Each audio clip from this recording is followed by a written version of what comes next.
தமிழ் மாதங்கள் வரிசையில் இது 4வது மாதம். இறையுணர்வை தூண்டி விடும் ஓர் ஆன்மீக மாதம். பிரார்த்தனைகள் பூசைகள் நிறைந்திருக்கும் மாதம். ஆடிப்பூரம் ஆடி வெள்ளி கொண்டாடும் மாதம். 18ஆம் தெருக்கு வரும் வைபவ மாதம். திருவிழாக்கள் நிறைந்திருக்கும் தெய்வீக மாதம். ஐயனார் மாரியம்மன் கருப்பண்ணசாமி காவல் தெய்வங்களை கிராமங்களில் வணங்கும் மாதம்.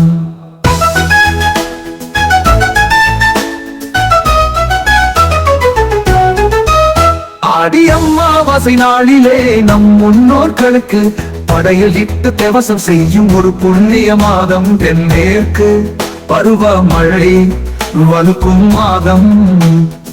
ஆறுகளில் நீர் பொங்கி வழியும் மாதம். வேளாண் குடிமக்கள் இன்புறும் மாதம்.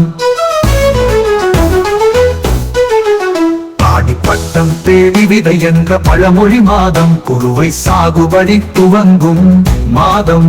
மனித பசியை போக்க வரும் விவசாய மாதம். அம்மியையே பறக்கவிடும் காற்று கால மாதம்.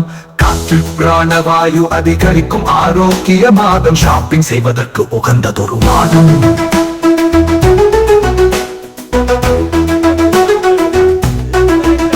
ஆடி தள்ளுபடி மலிவு விலை மாதம். இறைவனை மனப்பீடத்தில் வைத்து வணங்கும் மாதம். மாதங்களில் ஆடித்தானே பீடு நிற மாதம். இதுவல்ல பீடை மாதம். இப்படி தவறாக சொல்லுவது மகா பாவம். ஆடி மாத அனுபவத்தை மனதில் கொள்வோம். இது ஆகாத மாதம் என்ற சொல்லை மறப்போம்.